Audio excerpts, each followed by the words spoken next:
This team is family to me. Not only the fans, but the players, the staff. Everything about this place is my home.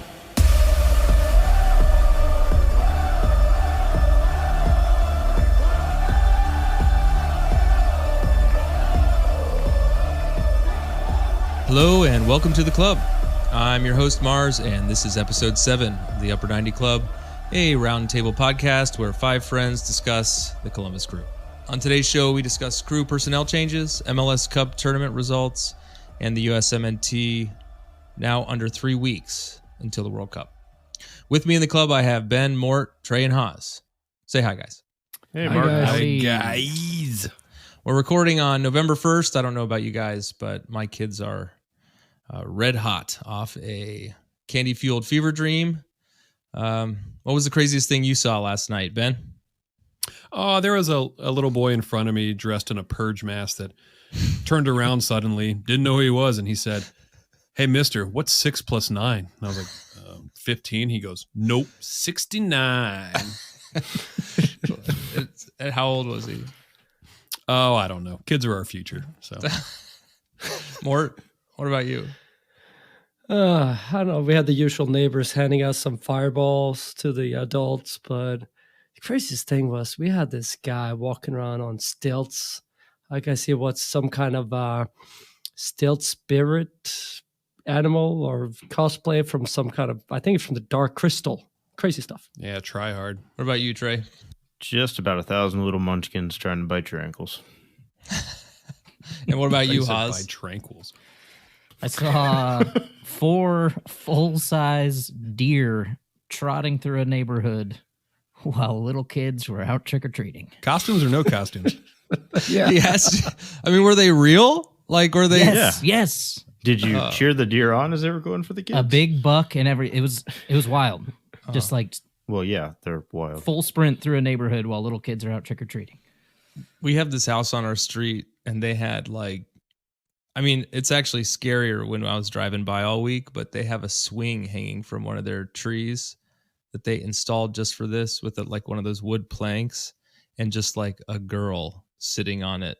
That's terrifying. Yeah. Driving by it's just so crazy. All right. Well, as we let all that sink in, I think we need to jump over to corrections. So, does anyone have any? I thought we were perfect. Well, I don't know anything about Austin. So I did a little research, and by little, I mean just as we got started here.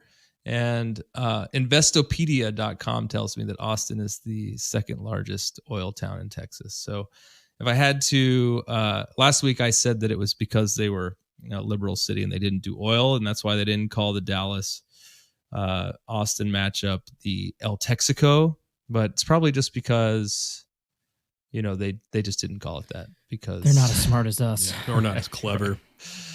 Yeti bros. They're waiting for a sponsor. Yeah, there you go. Yeah. We do have a correction on a correction, though.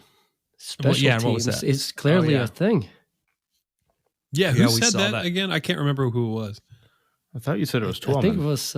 Yeah, what did Twelman say? But he Coined also said the special term. teams, and I was like, hey, he's dumb too. Yeah. Him and me. Was it him?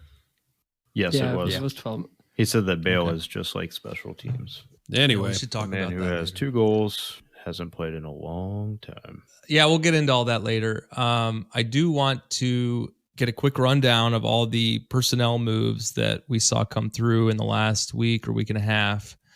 Haas, do you have that pulled up? Can you run through it? Last Wednesday, the 26th of October, the Crew announced that they were not renewing contracts with Pedro Santos, Derek Etienne Jr., Jalil Enibaba, James Igbekeme, Eric Hurtado, and Marlon Hairston. Heartbreaker. And at the same time, they also announced that they were picking up the options of Artur, Darlington Nagby, Isaiah Parente, Evan Bush, Brady Scott, Jonathan Mensah, Steven Moreira, and Luis Diaz. Okay, so what do you guys think? What are your initial responses? I mean, I was surprised and disappointed with Santos and Etienne. What do you guys think? Well, I think we talked about this, that they were kind of the opposite spectrum. They're both problems in two different ways. Santos now was at what, 700,000, I believe. Yeah, we said Which he was due for a pay cut, right? And Yeah, he was due for a pay cut, and I think that's what they might be working on with him. I think there's a desire to keep him in the club, and I would be surprised if he didn't want to be here as well. On the other end, I think when it comes to Etienne, he's looking for a payday. I mean, he's paid half of what Diaz is paid, actually less than half, I believe. So I think he looks at this as being an opportunity, and we're not willing to pay him. Well, and he had a career year. So coming off a career year, he's probably looking to get more money. Yep. well, yeah, but don't you feel like the announcements were kind of permanent sounding? Yeah, they sounded fine. Have a good life. Yeah. Well, Bez came out and they were during one of his pressers, and he just said, that they're still looking at the contracts, but it's safe to say that they're kind of done with both of them, which I don't know. I thought they were both pretty instrumental last year, and I still think they had more to give, especially Etienne. I'm thinking they're assuming that other teams are just going to snatch them up. It's not that they aren't still trying to work with them. I think it's the fact that other teams want them. Yeah, I think you're spot on. Got it. Really? I didn't catch that. The other thing with Pedro is he's 34 years old. They kind of did the same thing with Higuain. No, well, yes, but I'm thinking last year when they let what's his name go to Charlotte. Oh, awful. Yes, awful. Thank you. Awful. Harry. Interesting. Well, yeah, and Bez also in that same presser stated that, they were looking at some of the Crew 2 guys coming up, and he specifically shouted out Sands and Farsi, which play left back or can play left back. So, if they're looking at moving those two up, that's fine. Yeah, It I just guess I kinda think stinks. they can trade, Santos for both of them on the same tab. Yeah, That for might be sure. worth it. Yeah, the rest of the people I think are fine. They didn't really get that many minutes. I remember you said Hurtado was only making 84,000, and for as much shade as we throw that guy, he did score a couple goals last season, and for 84, which I'm assuming is the league minimum, is not terrible. But if you have Russell Rowe coming up, and then you definitely don't need a backup striker. Yeah, and Marlon Hairston, I mean, he had a good season last year, but I mean, he didn't see the field this year with the midfield we have. We had too many people crowding up the space there, so he was down in the pecking order. I can see him going somewhere else and still have a couple of decent years. Well, and when he got a lot of minutes, he was playing more right back, I believe, kind of before Moreira got his place in the lineup. Yeah, and I think today didn't I see something that where Mensah actually got a new contract. So Yeah. shoring up some of those people is great. It's good to see Isaiah Parente too, because I still think he has some more to give. I know he had a pretty good season with Crew 2. It'd be interesting to see what he looks like in a moving forward with the Crew, especially if they're trying to move up some of the Crew 2 guys. But yeah, I think ultimately Santos was kind of a shock, and it does kind of stink. I even saw that him and his family went as the Power Rangers for Halloween, and I was like, man, Yeah. I love that guy. Makes your heart hurt. Yeah, What about the pickups? Do you wish that we would have maybe taken a little more time looking at some of the folks that we kept around? I'm pretty happy with them. I mean, the midfield is still crowded. We good with Artur, Artur, Nagby, Diaz? Morris, Parente. Doesn't he play in the middle? I mean, I think Yeah, but I don't think he had any first team minutes last year. he didn't. But I think the incoming coach is going to have some decisions to make in the midfield. Yeah, for sure. Also depends what they decide to play, but they're all good players. It is good to see Nagby back, because I didn't know with Porter being gone if he would go too, but between him and Mensah, they have a lot of years under their belt. They're kind of a good segue player for the newcomers and the Crew 2 guys coming up. So, a lot to learn. So did we get any info on on new hires, new players? The one that I saw that I shot to you guys that I talked to Tracy about, and Trey, you can actually speak to this guy, because I was like, oh yeah, this could be cool. And then Tracy very much was like, hey, no. His name is Luis Paradella. Trey, you can take it away because you know more about this guy than I do. Yeah, he looks good. Like when you first look at him, he's playing in the Saprissa. I think he's Argentine. But the problem with it is he has not stayed at any of his recent clubs for more than a season. He's had a good 6 months where he currently is. I think he scored 4 goals and had 4 goals, 1 assist. But it just isn't. I don't think it looks very good. I don't think it's. Did you say he's a striker? Yeah. I don't think it's the type of player that you want to bring in. Yeah, it looks like he's a backup striker or he's a winger. And yeah, I just pulled him up. So he looks like a direct. Saprissa in the. Nope, go ahead. Yeah, yeah, he's from Saprissa in the Costa Rican League, which is, not the MLS. I mean, they're one of the better teams in the Costa Rican League, but give me a break. He's just been there, I think, for a year. He's only played 14 games and has 4 goals and 1 assist. And it looks like his market value went from, 70,000, 80,000. And then just recently this year jumped up to 330,000. So if we're even looking at this guy, considering he's only had like 14 games and has 4 goals for 330,000 when Etienne last year was making 180, it just seems very Columbus Crew that we would buy a pacey winger just to have them fall flat, because we have to do that, I guess, once a year with Yaboa, and he just honestly comes across as the continual mistake that the Crew makes when it comes to free agent market or high signings, where we all kind of look at it and we're like, oh yeah, that's exactly what we need, and then it comes in and they just fall flat on their face. It just, nothing about it is exciting. Like, he doesn't come from a big club, he doesn't come from a big league, he's not scoring a lot of goals, he doesn't play for a big national team. I don't see the positive in this guy. I really don't. And maybe it's just a rumor. We should probably say that right off the jump. Yeah, hopefully it is just a rumor. If you want to create a different, the Crew's had a stigma for a long time in terms of like the type of player that we do sign, and we don't sign a lot of high dollar players. This falls right in line with the old Crew. Yeah, it'd be surprising if they would sign a new player without a new coach in place, right? Unless I'm not sure why they would do that. Yeah, hopefully this is just a rumor.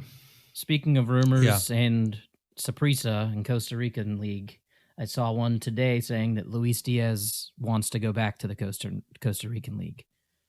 Now, this was just something on Twitter, so I don't take it as fact. Yeah, let that sink in, Twitter.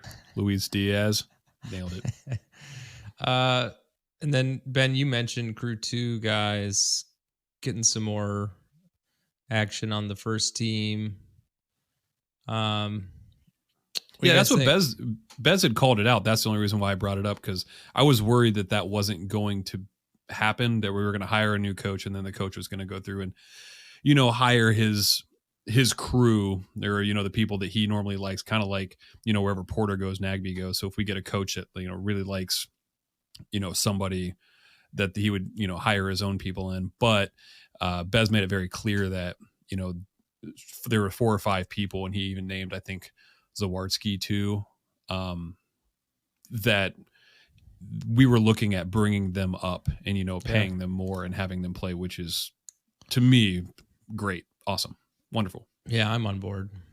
And then, the coach search, I think we've seen a little commentary on that just from a timeline standpoint. What's the deal with that? Where does it stand? The only thing I saw, and you guys, I didn't even, text you guys or put it in the notes or anything, but I think the guy, Wilfred, who was the Montreal coach, I think he was only making 180,000 last year, which is dollars. Yeah. Yeah. I think Montreal wants him, though. I mean, he got him. He did well there. Has he been there for more than a year? No, I don't think so. I think something about his contract, they made it very clear that no one is to talk to him until they do, or something like that. but it was. I read somewhere where they were looking at the actual Montreal team where, when Yama was actually going to leave, I think he might have been retiring. The Kone guy up top, who's awesome, is gone. Like, he's going to go overseas.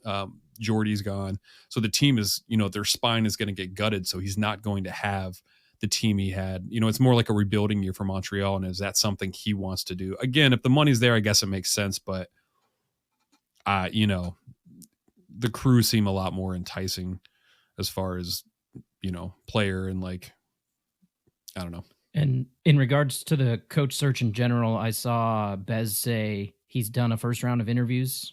He laid out 3 interviews with everyone.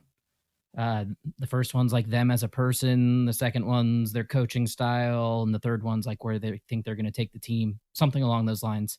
And he's thinking that they'll have something in place by Thanksgiving.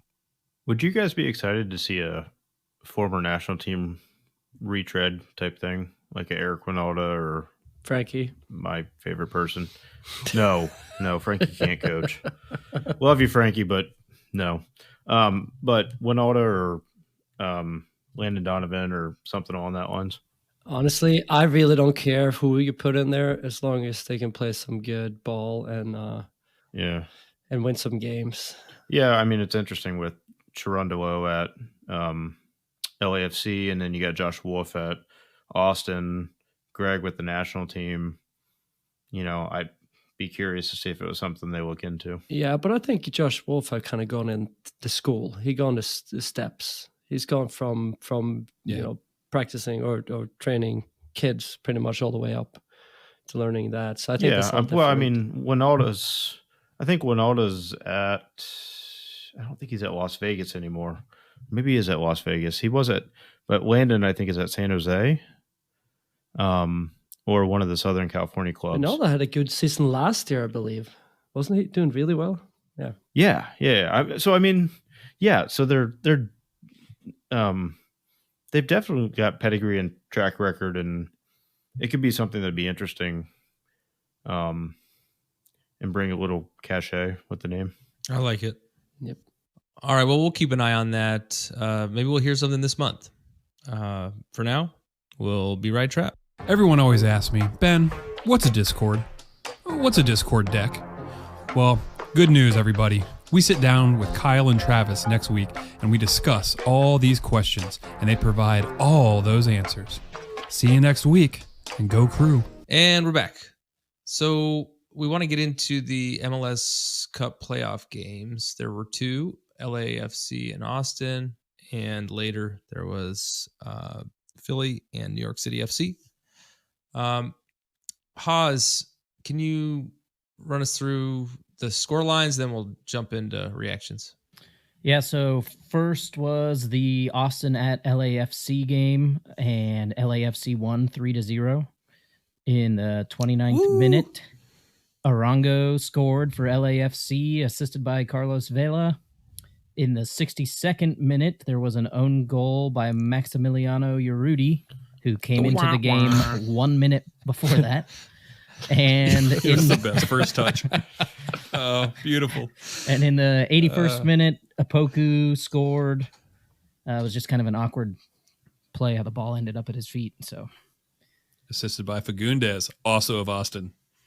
Yeah. And as hard as Twellman tried to hold up that team with the commentary, it just wasn't enough to translate to a performance for Austin, right? I mean, we're talking about it on the thread, and the result is here. What do you guys think of LA or Austin? Trey, I want to hand over the mic here, but Trey, you were right. The LAFC crowd, man, they was intense, dude. Even for a 12 o'clock kick, that was good for them out there. I mean, I like it. Yeah, they were raging. Exciting. Yeah, it's fun seeing a pissed off crowd, except for when they're flicking people off like Philadelphia. But we'll get there later. So LAFC had 22 shots, 10 on goal. Austin had 7 shots, 1 on goal. LAFC had 11 corners to Austin's 5. I mean, it just felt like pure domination from LAFC. Oh, it was a beating. Yeah, it was a beatdown. Was Precourt there in person to see it, guys? Definitely. No. He had to. He wasn't there? He probably No. was. Guaranteed. I would he was. love to see Yeah. a screenshot of He's him. in the desert Oh, with yeah. the snakes. Dude, you know he got out of there as soon as he could because he didn't want to get caught on camera. You know, he had his face in some queso at that stadium. Yeah, he's like, I gotta get some queso. They call me Tony Aces. Yeah, the own goal. Ben, you want to tackle that one? It was great. Oh, so great. The whole game. I mean, the whole game. I'll get to the own goal, but I mean, LA outshot them 16-1 in the first half. And I was just, oh man, it was great. I don't even know if I was texting you guys that much because I was just smiling so much. And There was a lot of 12-man talk. Cause yeah. It was driving me nuts. He was, every time he spoke, everything was qualified, right? Like LA is doing a great job with all the luck that they're having. And, like, Yeah. he had a really hard time, like, giving it up for LA. Yeah. Oh, he just, about. yeah. He loves Austin. It sucks. But yeah, I mean, Arango's first goal was, a corner brought in by Vela. Vela was on point this entire game. He was phenomenal. And Arango has 32 goals since August 21st when he came in the league. The only person to have more goals than that was Hani Mukhtar, who actually won the MVP. We should probably mention that was today or yesterday or something like that. So he got MVP of the league, which is totally deserved. But I mean, Arango, 32 goals since August 21st of That's 2021. crazy. That's Yep. bonkers, Wow. man. That's a ton of goals. The own goal, I mean, again, Another corner. it was another corner and it came in and Arudi was like bent down and it beat all these people and just missed him. And it was his first touch in his game. So he gets subbed on for the corner. He like trots over there with his, neck tattoos. Yeah. And then the ball just like trickles in and just like, I have written down, just hit his donker and went in. Like it just bonked off his head and went in. And he freezes and falls over like it froze him. It was the stupidest thing. So that was just wonderful. Yeah, the whole game was just super awesome. I do have a question for the pod because we actually didn't talk too much about this. But was, at that point it was 2-0. And in my opinion, it was all LA. Like not one part of this game did it ever seem like it was going the other way. But there was that foul in the box. Yeah. With, Fagundes getting stepped on. And man, I hate Austin for sure. But what do you guys think? I think it was a foul. I think it was a PK. I mean, they took it to VAR, so it's not like it was a quick decision that they made. For sure. It just seemed like an inconsequential foul. Not enough for a PK. I know it was just barely inside the box, so technically it could be called a PK, but I disagree. I think it's a foul. I think it should be a foul in the box. He stepped on him. Ben and I were talking about it earlier, and although the momentum was going away and outside the box away from goal, how many times have we seen he takes that light touch, and then can turn around and whip it, with that curling in swinger kind of thing. And I don't know. At the end of the day, that would have made it 2-1. Does it really make that big of a difference? I don't think so. But that's not what Austin Twitter says, or it Austin could have anything. changed the momentum a little bit, but it could, yeah, and it could have possibly. Don't lose the game 3-0, and then you can cry about it, or 4-0. I still don't understand how that fourth goal was offsides. Yeah, I watched it like 5 times, and I'm like, that's a goal. That's not. He didn't come from an offside position. Must have been something I missed. Yeah, and I mean, at the end of the day, I think Austin just picked the worst day to play their worst game of the season, kind of thing. Like, you're playing a really good team in LAFC, and they just didn't show up. But wouldn't you think, though, also that LAFC's ceiling is probably the highest in the league? I mean, with the talent they have on the field and how they've been somehow, how many DPs do they technically have on that team, right? Yeah, but it's not even the DPs that are running that team. One of them didn't even play again. No, my point is some of the people that are not DPs on that team is probably DPs on another team. That's my point. Right. Yeah, for sure. Yeah, Bale's not considered a DP. I know the last podcast, or maybe it was 2 podcasts ago. No, it was last podcast. We didn't mention that Bale didn't play, and Bale also didn't play this game. He was at least on the bench. Yeah, that doesn't hurt. Yeah. Didn't need to come on. And the other thing too, so they got him as one of the faces of the team. And then they have Chiellini, who also is a face of the team. Yeah, and he played the first half. And I will say, his nose is way bigger than I thought. Once he got interviewed, I was like, holy cow, his nose is like so Gonzo. Huge. But he actually played awesome. I thought he was like, they almost had like a 3 in the back. He was on the left side, and his distribution was amazing. I've seen him play, and he was so good. And then he got subbed off, and that guy that came on for him, which was, let me grab his name. I thought he was a little slow. I mean, well, yeah, but his positioning and when he got on the ball was, you can play 3 in the back with his talent. Like we can't, as the Columbus Crew, play 3 in the back because, and is he left-footed by nature? Because he was, all of his balls he was playing was left. He was great is what I'm coming across. And Sebastian Igbe, the guy that actually fouled Fagundes or didn't foul him, was the guy that came on for him at half. But Bale didn't play. He gets subbed off at half, and they're still like so good. And I have a soft spot in my heart for Opoku because, he's a young, Ghanaian player. And, the 21. Crew loves ourselves some Ghanaians. And man, I guess in that team, they love him. Like he's just all smiles at all time. He's just like, I'm having fun. Soccer is life. It's just, I don't know. It's awesome. His goal was great too. Yeah. Well, I was glad to see justice prevail there. Yeah.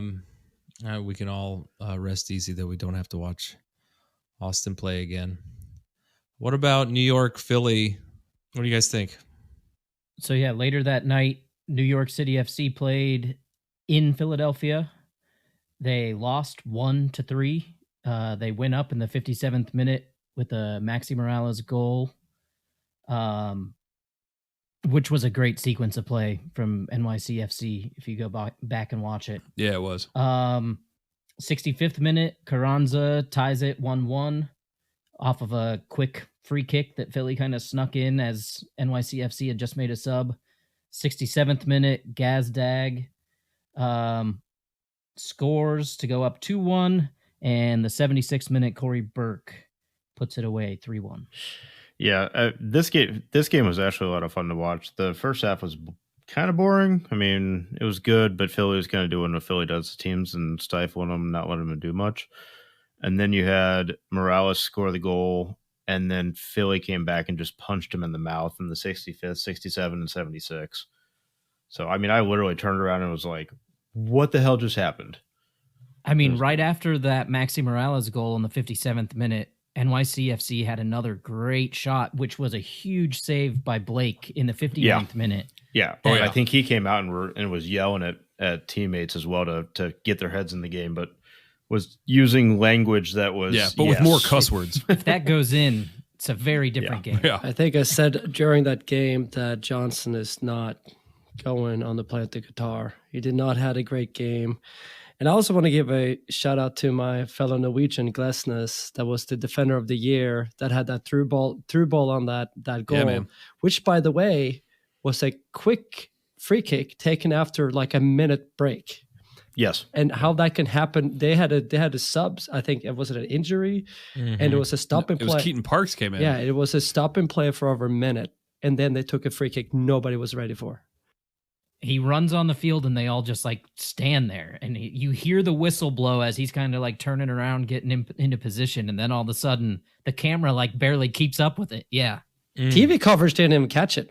I love it. Well, Keaton Parks was the one who subbed on, who should have been in position. That was his position. He was like right on top of the box, right at the 6. And he if you watch it again, he like comes on and you see him kind of looking around, and they blow the whistle, and he's just kind of like, hey guys, I'm in the game. Where am I supposed to play? And it was like, whoop, like just played the ball right in. And it was like, just like that, and like slotted it side netting. And I was like, it was like, yeah, the camera wasn't even ready for it. It was beautiful. Yeah.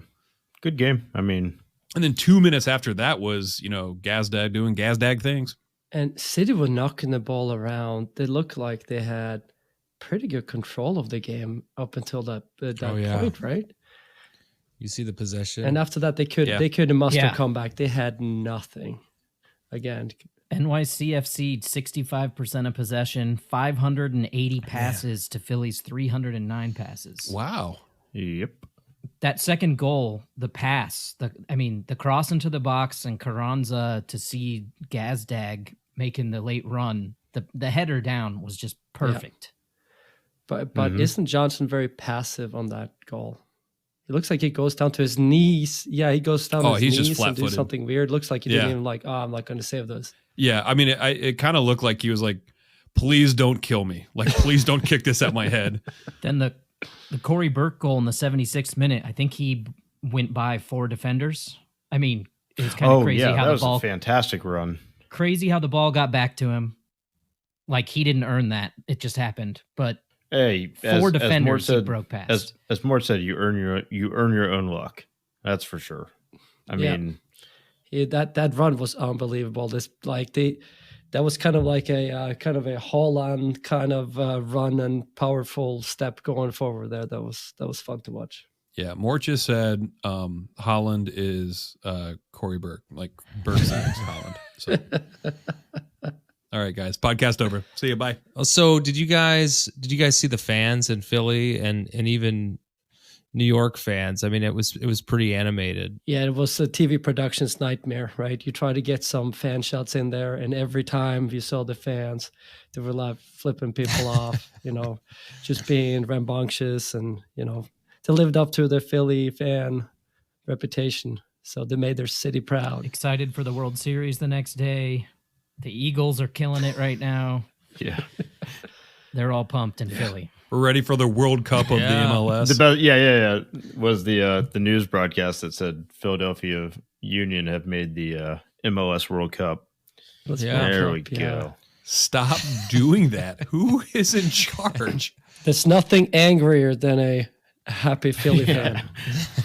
Throwing batteries and all. So they could have hosted the final, right, on Sunday. But LA is hosting. What do you guys think? How's it going to unfold? If the LAFC team shows up like that again, they're going to win pretty big, I think. I think it's going to be... I don't see a way in for Philly on this one. At home, over there. Well, let's go around. So Mort says they're going to lose. Give me a score line. 4-1. 4-1. Whoa. Yeah, I got 3-0 LA. Okay. All right, Ben. You guys are insane. First of all, I'm really psyched that these two give teams us made it, a score. I think they are by far the two best teams in the MLS. All right, we'll score. I mean, I think it's 2-1 LA, and I think that's I believe that because I think Philly's defense is not the sieve that Austin's defense was. I think they are extremely good, and it's going to be hard to put one past them. And I think if LA plays like they did last time, it's 2-1. I can't imagine they get more than 2. Haas? I want to say LA, but due to my prediction of Philly winning it all, I'm going Philly takes it 3-1 on the back of Blake, keeping them in the game. I like it. Blake scores all 3 goals. They win 3-1 on penalties. I don't think anyone here remembers what our calls were for these 2 games from last week. But I know that we're going to write these down now. We're going to hold everyone accountable for our calls on the final, and we'll make a trophy or something for the winner. Yeah, we won't. Yeah, I know. So for now, we're going to take a break. When we get back, we'll go through the men's national team and what to expect going into this last stretch before the World Cup. So we'll be right, Trap. Oh, break. Break. Water break. And we're back. Ben, tell us about the men's national team. All right, we'll start with like the big 6 or 7 or however many I'm going to do. Buckle up, Buttercup. All right, Christian Pulisic, Chelsea, midweek versus Salzburg. Went 75 minutes, played as a wing back, which is kind of what Potter has him playing. Played 75 minutes. He got subbed off. Right before he got subbed off, he had a major whiff. And then on the weekend, he played Brighton, which was Chelsea's new coach, Potter's old team. And they got smushed 4-1. He played 79 minutes again as a wingback. And then, unfortunately, had another whiff right in front of goal. I mean, it wasn't terrible, but he missed the target. He was probably like 10 yards out and just kicked it wide. The whole team sucked. Yeah, it was bad. That whole thing's bad. Weston McKennie, Juve played Benfica. He had a scrappy goal with his feet, which was nice to see. And then on the weekend, he was subbed off at half with an upper thigh injury. I think he's only going to be out 14 days, which in Weston Wolverine body time is probably only like 10 days or 7 days. He's out to the World Cup. Yeah, well, that would be so terrible. Yeah. Gioreno for Dortmund played Man City. He played 80 minutes. He played, very good. I watched that entire game. He's great. And then on the weekend, he played Frankfurt. He came on at the 60th minute. It was a quiet performance. They won. Dortmund did, and it was more of a defensive performance. But he was pretty scrappy, pretty physical in that game. But the best part about that is he's not injured. Serginho Dest, actually midweek, he had a muscle injury and didn't play, which is kind of concerning. But he did play against Torino on the weekend and came on at halftime and had a pretty good game, even though they lost 2-1. Timo went 70 in their 1-0 loss against Lyon. He looked good. I saw his touches, great dribbling, decent play. Didn't really amount to anything, which was kind of frustrating. A lot of like running at people, but nothing like too crazy. And then the last two people I want to touch on are the Leeds boys, Tyler Adams and Brendan Aronson, which that game was awesome. If you have a chance to go back and watch any game in your life, it has to be this Leeds Liverpool game. Tyler played 90 minutes in the huge win, saved the back line time and time again. Aronson had a typical Aronson performance. His rating was like a 6.4. It wasn't awesome, but the first goal in the beginning, typical Aronson hustling, lost the ball, chased Gomez down in the back. Their right fullback tried to pass it to the keeper under his pressure and made a terrible pass. And then Rodrigo, their striker, was able just to tap it in 4 minutes in against Liverpool, one of the best teams at Anfield. I did see that Adams touches against Liverpool video that you can find. And it's pretty impressive. I mean, he is intense. And you know what? His passing is becoming better. And I don't think you get enough credit for the amount of good passing he did in that game. He's hustling, but he's also creating some stuff now. Yeah, and people are starting to notice. I know he's like heavily linked with Man United as kind of their anchor, but I don't know. He again, both him and Aronson have gone up a level. They've gone up to a tougher league, and they're stepping up, and they're consistently the best players on the field for Leeds. Saving Jesse Marsh's job. There was a point in the game where, again, typical Aronson loses the ball, gets it back. He's got it, is able to shield off Robertson. I don't know if you guys saw this. And then Robertson fouls him. And then as Aronson hits the ground, Robertson gets pissed and kicks the ball, and it hits Aronson while he's on the ground. And the first person like out of the side of the TV comes flying was Tyler Adams, just like shoving him down, and then both of them get in their face, and it's become like this whole meme. It was awesome. Let's give a couple more shout outs to rando USMNT dudes. Haji Wright scored. Yay. Austin Trusty for Birmingham had a wonder goal. Trusty. Yeah, 24-year-old center back had an awesome, he was trying to do it, but you definitely look it up. It's like it's in the 4th minute. It's like a crazy flick. And then the last thing I want to shout out is Jesse Marsh's celebration at the end of the game. If you have a chance to see that. No, it's this. He goes like this. He goes like, if you can't see it, he kind of like waves off his hand like it's on fire. He's like, woo! And then he just starts pumping his fist down the line. It's the most American thing he could possibly do. Yay, Jesse. Awesome. So the injuries concern me. What do you think? Are any of these going to impact the lineup? Yeah, let me go over just some of them. And I know I talked to Trey about this, and I'm going to let him take it over once I run this down. But Weston's technically hurt. Luca De La Torre is out until pretty much the day before the World Cup starts. Richards still hasn't played. Turner has a groin injury that's tight. Sargent's out with a knock.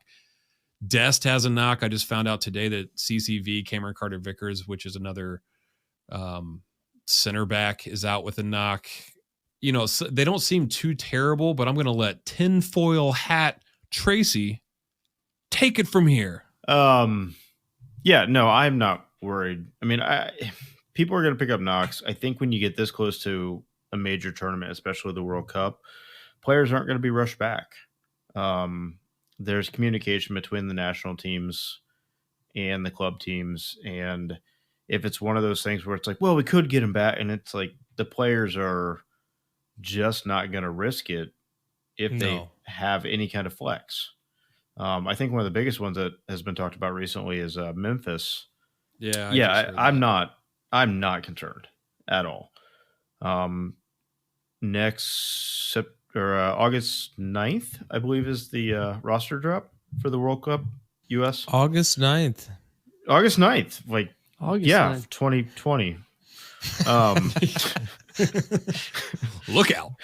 Yeah, so November 9th is going to be the roster drop. So we'll see then. How late? We'll see. So how late can they make changes, right? I mean, at some point it's set in stone, right? I think right up to it. Okay.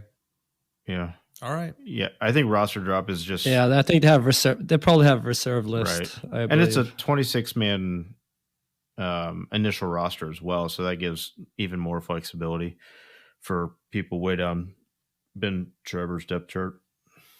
Yeah, that's true. Yeah, I think so. It's the 9th. We'll probably do a pod a couple days before that, so we'll probably do a deep dive roster talk next pod over that stuff. I don't want to get too into it. Yeah, but we'll have that. We'll have that in a week, right? Yep. Yeah, a little over a week. So, yeah. Okay. And then the game, when's the first game? 21st? 20th, I think, is the opening game. Yeah. Is it the 20th? I thought it got pushed back to the 21st, and the 20th is now the game. The 20th is the opening game of the World Cup. It's the only match that day. Yeah, and it was going to be the 20th, but they pushed it. When does the U.S. play? The 21st. Okay. So you all can just answer me like I was right, because I was. Right? The first game is 21st? Yeah. I got it. You got it. Speaking of celebrating, I wanted to mention the Thorns beating Kansas City in the NWSL on the 29th. So go on, Thorns. Yeah, I know they've got a lot going on there, but great to see a win. And Portland fans showed up. Yeah. It looked like a crowded game. Yeah, and they reported something like a TV viewership of over 900,000 people, 915,000 or something. Yeah. Nice. And awesome. I think they had like their 4 record attendance for games throughout the playoffs. Like the last 4 games were over 20,000, like each game. So that's incredibly impressive. Well, the final was at Audi Field at DC, so it wasn't even like at Portland or Kansas City. Mm-hmm. Yeah, that was one of the games that didn't reach a attendance break. Speaking of Kansas City, wasn't Kansas City, they opened the first women's only stadium. That's the only stadium built in the world that is solely for women's teams. I believe the new stadium in Kansas City. That's awesome. I'm not going to Google it. I'm just going to believe it. Yeah, That's amazing. No, they built their whole new stadium close to downtown. Much better location than Sporting's. And better location than Yankee Stadium. Yeah, or the Mets. All right, I think that's all we got. So we'll be back in about a week, maybe even less. Until then, go Crew. Go Crew. Go Crew. Thanks, everyone, for joining the club. We hope you'll listen next week and every week, even in the off-season, to celebrate or commiserate. We'll save you a seat. If you like this podcast, please give us 5 stars and subscribe. You can email us at upper90clubpod@gmail.com. That's upper90clubpod@gmail.com. Follow us on Twitter and Instagram at upper90clubpod. Go Crew!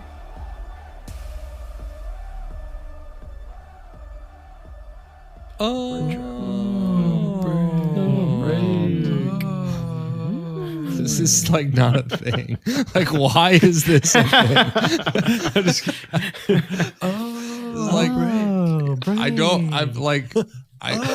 I'm not so torn on like not wanting to look back in a year and be like, yeah, we're still doing that thing that like the Owen Wilson thing. Oh, man, I'm going to do it for the rest of my life.